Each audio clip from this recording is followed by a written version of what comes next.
So I'll explain that briefly after I go over the unveiling of the mystery of Michelangelo, which is very profound. I said this already to a few who joined early, but I discovered this mystery 10 years ago and knew that one day I would speak it, but I don't think and arrange things with my rational mind. I plant seeds in the heart, and if they're good seeds, then they sprout up.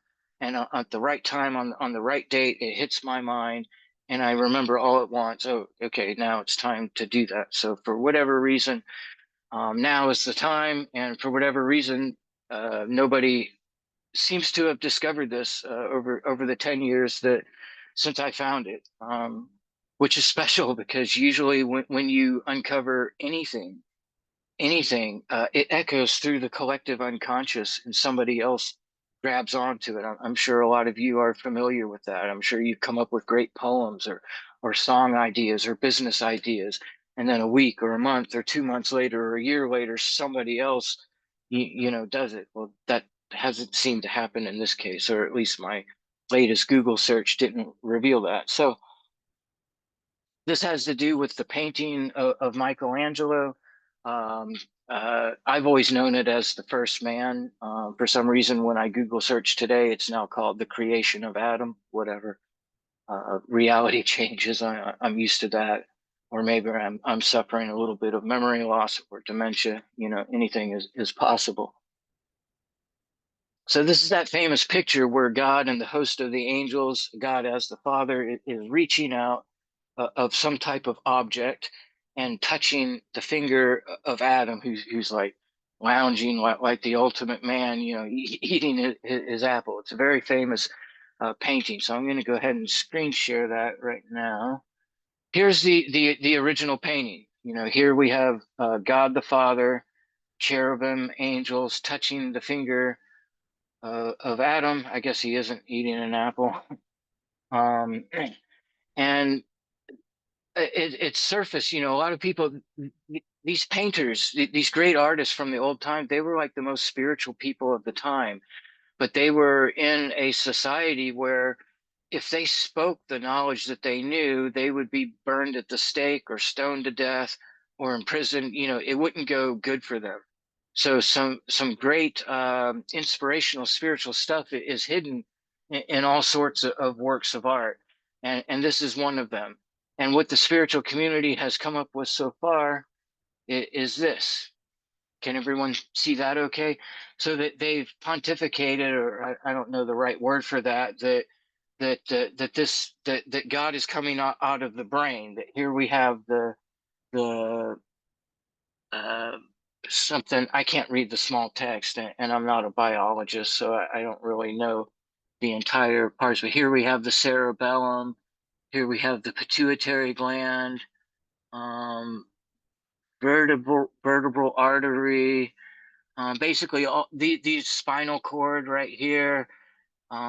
Basically, they're saying that God comes out of the inner workings of the brain, and that's great. I can see where they're getting all of this, but what they're missing is the coronary arteries right here on the upper right. The heart has two main arteries. They're called coronary arteries. So the brain doesn't. So up here on the top right, where I'm circling the mouse, is very clear and obvious that these are coronary arteries and that this is a human heart cut in half. See the chambers right here? So the message is God is in the heart. That's what he's saying here, and he's reaching out to Adam. Now, would this even make sense if this were true? So God is in the brain and reaching out to the human, which is what? Like the human is the brain. That's the human consciousness. That's what forms it. So this doesn't even make sense. Even if you say, well, what about the pineal gland? That's like a hidden treasure that unlocks spirit and allows us to see all of these things. Yes, that's true. But we gain ownership of that when we wake up. It's our pineal gland. But what spiritual master has ever gained complete ownership of their heart? Everybody's heart expires. Everybody's heart stops beating, and we all expire at a certain time. Some great masters are able to slow their heart down. Some really great masters can even stop their heart. for a period of time, but no being has ever been able to fully control the heart. To go beyond that, our heart has a well, like our brain has neurons, pathways. That's what the intelligence is formed from. It's like circuitry on a computer, but it's organic. Well, the heart, which its energy goes many, many feet beyond the body, has a fine webbing like a neural network that's far more complex than even the brain.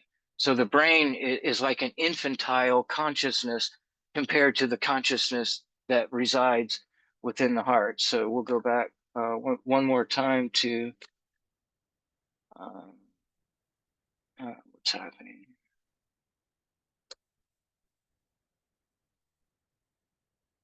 Okay. So we'll go back and just look at this one more time. I mean, it's very beautiful. So there is a chance that Michelangelo meant to have this relate to the brain, like this being the artery and this being the brain stem and all of that. I don't know. It could be a coincidence.